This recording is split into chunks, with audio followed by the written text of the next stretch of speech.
Yeah, I know, Popsicle. It's taken me a while to think through with this essay that I've got to work on, but we'll order a pizza sometime, hopefully, It's just this isn't third grade anymore, it's not just one paragraph, I have to come up with five, so it's a little bit more complicated than that. Oh, wait, hold on, something's not working with my computer.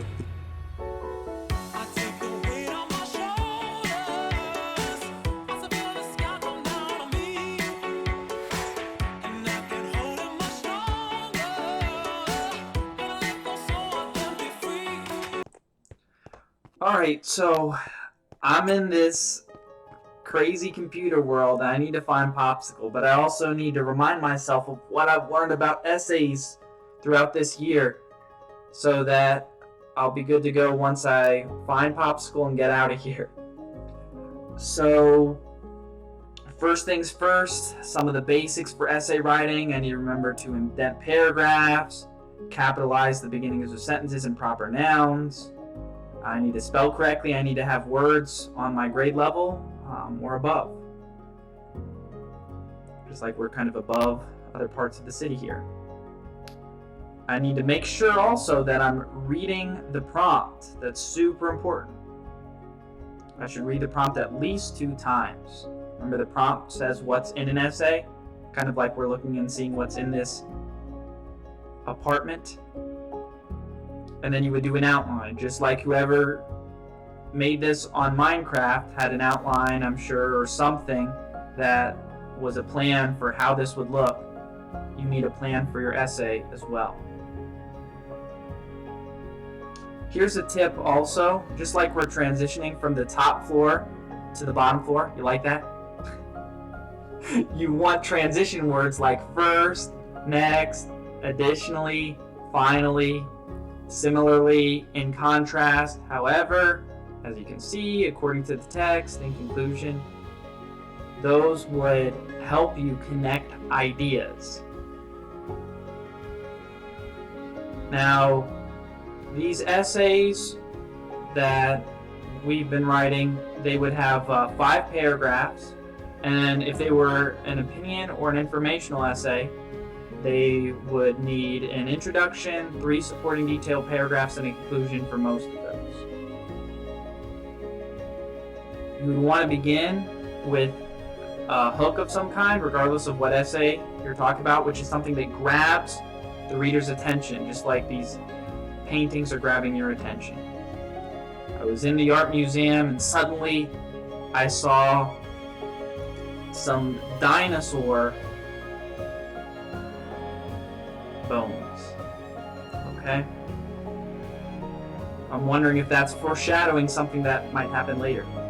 Anyway, you also want to mention articles and their titles and authors, just like those paintings had the titles of the paintings and who painted them, right? So when you're writing your essays, you want to mention the articles that you read and the titles of them and their authors when you're describing them in your introduction paragraph.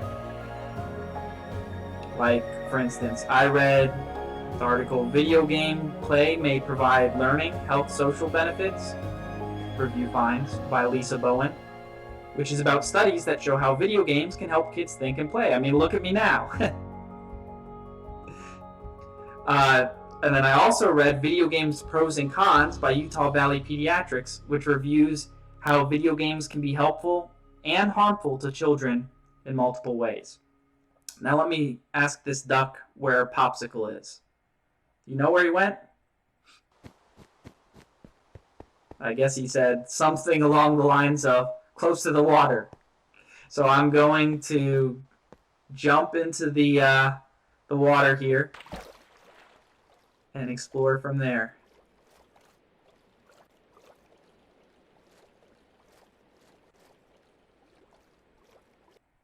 And so now I'm deep underwater, and I have a trident, I guess, and a scuba diving suit somehow, but this is a computer game, so things like that can happen.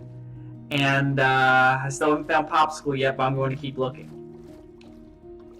So, just a few more reminders here. You need to make sure with an essay, you answer the prompt. It's so important, just like it's important that I breathe in oxygen in this suit. Okay? You also need to clearly state your opinion, if it's an opinion essay, about the prompt and why you feel that way. So, for instance, I could say, I believe that video games are helpful overall because they help kids think quickly, learn from mistakes, and work together to solve problems. I mean, look at me here. Look at me thinking quickly to get out of the water and onto land in this underwater base. Now, if it's an informational essay, then you need to clearly reveal the big supporting details that are going to answer the prompt.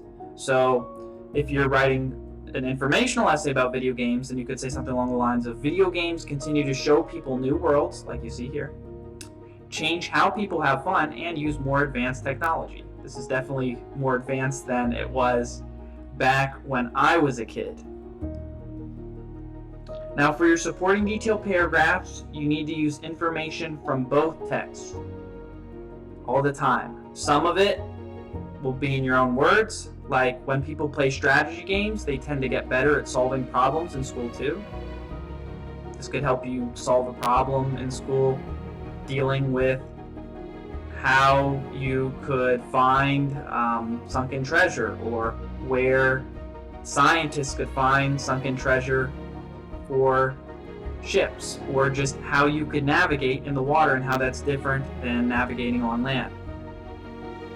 Right? But besides putting things in your own words, you also want to copy directly from the text sometimes and put that in quotation marks and use a statement like according to something.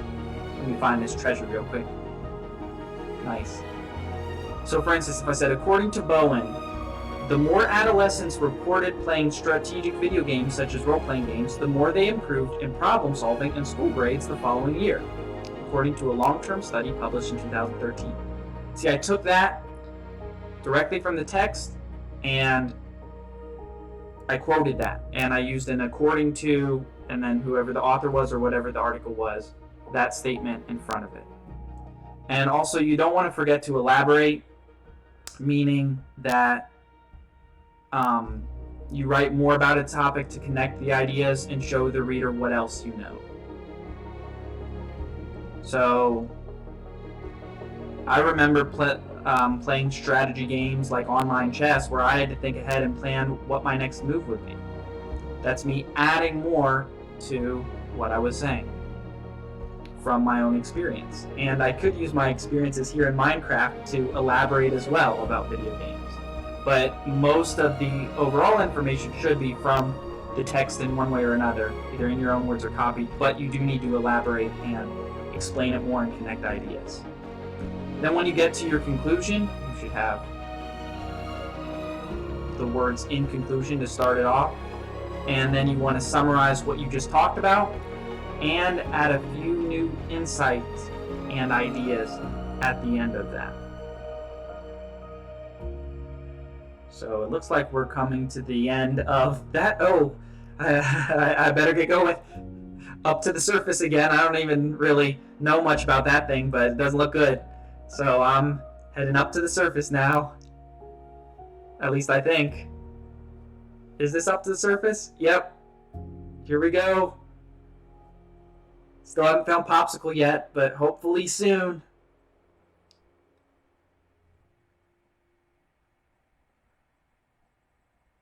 It's like in that movie where they said, just keep swimming. Almost to the surface. Ah, fresh air. Alright, so I've talked a bunch about opinion essays and informational essays. So as I continue to look for Popsicle the Penguin, let's talk about narrative essays, also known as story essays, where you're writing a story. So for those, you would still want to answer the prompt, whatever it is. You would want to do an outline, just like they have an outline of all these buildings. and you still want to grab the reader's attention with a hook, right? I found myself on this mysterious island, and so I grabbed an ATV and started to explore. One of the differences, though, is that for your paragraphs, they would feel more like a beginning paragraph, 3 middle paragraphs, and then an end paragraph. So keep that in mind. Not quite like supplemental paragraphs, more like middle paragraphs in the middle. Right? About the middle of the story. So let's see what these... Oh, wait. Oh, those are Velociraptors. Ah! Go. I gotta get out of here. Alright. So, you want to make sure that when you have an essay, you understand the point of view you're writing from if it's a narrative essay. So, maybe the prompt wants you to write from the point of view of one of the main characters, or maybe you're writing it as a narrator. Right? The way this dinosaur sees the world is going to be a lot different than how I see it. Not just given our heights, but also given how we think. So point of view is an important thing to remember when you are writing. You also want to make sure you're starting your story at the right spot. Sometimes they'll want you to start it at the very beginning of a new story, or the beginning of the story told from another character's perspective, or sometimes it'll be from the middle of the story. So keep that in mind, just like I'm in the middle of this dino island right now, sometimes you'll have to start in the middle of the story when you're doing a narrative. And throughout your narrative, you want to mention main characters, what they say, what they do, and how they think. So here I am on Dino Island, these Triceratops dinosaurs, and I said, "Hey, how are you doing?" to one of the Triceratops. And they looked at me and said, "Get out of here. This is our island." I said, "Okay." See, that's some dialogue, and you want to make sure that you have dialogue in your story as well, right? When characters are talking to each other. You also may want to mention what characters. I think I've got to get out of here because that looks like a T-Rex. Yeah, I gotta find Popsicle quick because I don't want to be lunch or dinner in this case for this crazy T-Rex.